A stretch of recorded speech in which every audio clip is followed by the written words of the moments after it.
Hoy quiero invitar a la reflexión en torno a la importancia de la relación del derecho con un fenómeno que nos circunda y nos intriga, pero del que raramente somos conscientes: el tiempo.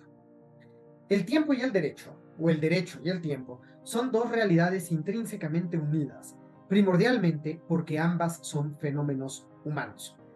Esta relación se manifiesta, por lo tanto, en la experiencia humana del tiempo, de aquello que fluye y de lo que permanece, de lo cíclico y de lo lineal, de la aceleración y de la pausa o la contemplación. El tiempo del derecho es un tiempo humano, porque tiene elementos tanto convencionales como inexorables. Las soluciones jurídicas, de hecho, que damos, tanto normativa como jurisprudencial o administrativamente, se enfocan en regular tiempos humanos. El tiempo y el derecho están también relacionados porque el tiempo es un fenómeno socializado y socializador. Es decir, regula nuestras acciones y permite armonía entre las mismas. De acuerdo con Safransky, los relojes cumplen una función normativa muy importante, ya que no señalan únicamente la hora, sino que dirigen la conducta de las personas a través de nuestras conductas conscientes e inconscientes. Dice Licuat Ali Khan en un artículo titulado Temporality of Law que la temporalidad es una parte integral de lo jurídico. En ese sentido, identifica la existencia de 4 principios que dan cuenta de la temporalidad de lo jurídico. Estos principios son, primero, el del tiempo como correlación, es decir, de cómo el tiempo se correlaciona con los eventos y por lo tanto cómo el tiempo y los eventos van cambiando. En segundo lugar, el tiempo como inercia. El derecho y el tiempo deben de regular también la permanencia, aquello que no cambia, donde debe de existir una inercia que frene de alguna manera el cambio y la aceleración. En tercer lugar, el tiempo como generador de lo jurídico. Si pensamos, hay momentos en lo jurídico y momentos en el tiempo que van cambiando nuestras situaciones, como un contrato, por ejemplo, o una sentencia, o la emisión o publicación de una ley. Esos son generadores de lo jurídico que cambian nuestra relación con el tiempo. Y en cuarto lugar, el tiempo como cooperación. Al ser el tiempo y el derecho fenómenos humanos, es importante una correlación entre los mismos a través de la cooperación que pueda haber de normas o entre personas. Así pues, el derecho cumple una función temporal específica muy interesante. Por un lado, de regulador del cambio. Por otro, de generador de inercias que procuran constancia y duración en las voluntades que se encuentran y que cooperan unas con otras, reconociéndose mutuamente en un contexto en el que ocurren fenómenos que procuran ya sea duración o inflexiones, duración o cambio. Antropológicamente, tanto la razón como la emoción ayudan al ser humano a vincularse con su pasado y con su futuro, a aprender de las acciones y de las emociones vividas a través de la memoria, para repetir actos que tienen repercusiones neurobiológicas y así visualizar el futuro.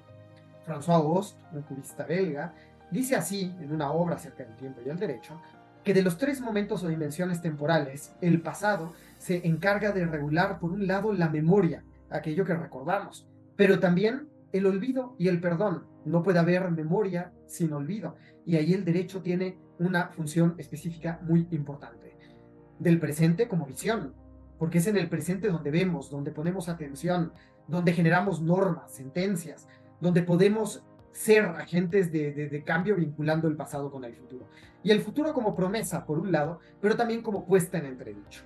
Dice François Host que el futuro no lo podemos imaginar solamente como promesa, sino que justamente también estas promesas que hacemos las tenemos que poner en entredicho. Es decir, tener la capacidad como seres humanos o operadores jurídicos de analizar y cuestionar nuestras propias promesas.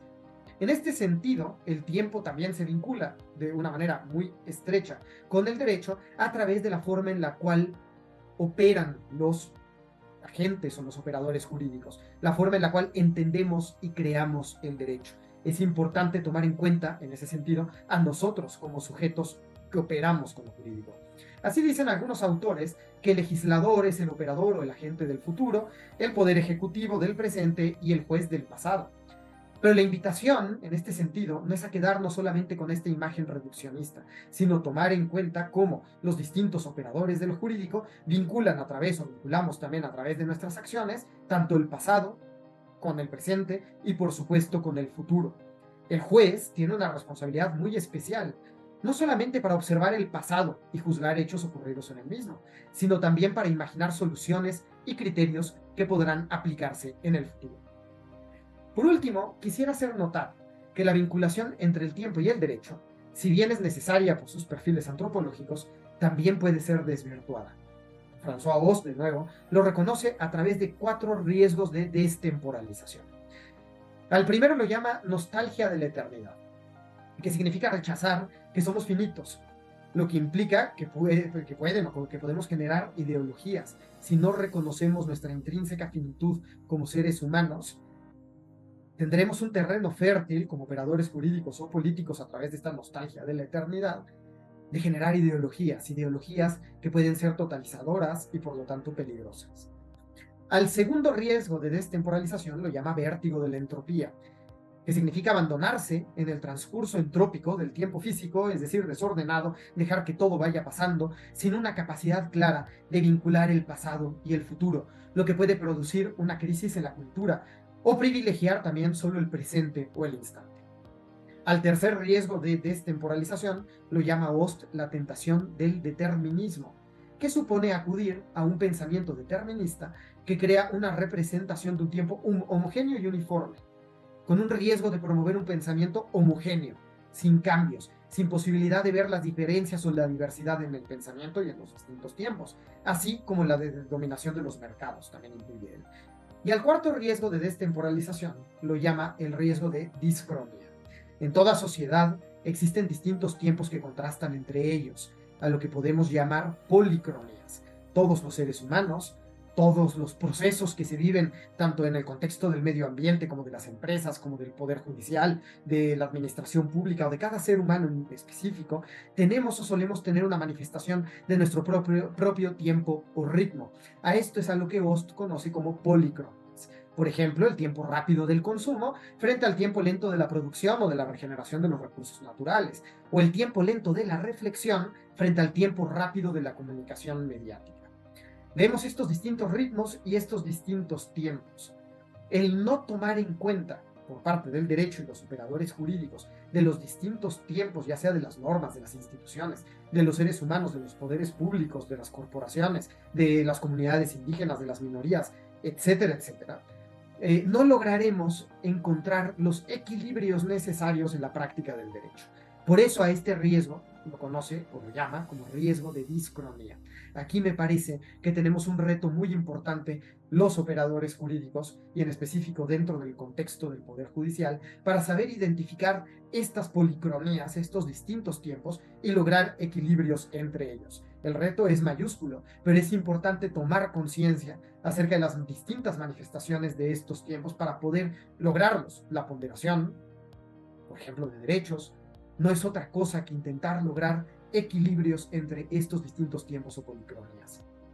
Si no se quiere caer en la destemporalización, debemos de ser conscientes de nuestra responsabilidad de entender los distintos tiempos y que cada persona tiene un derecho al tiempo.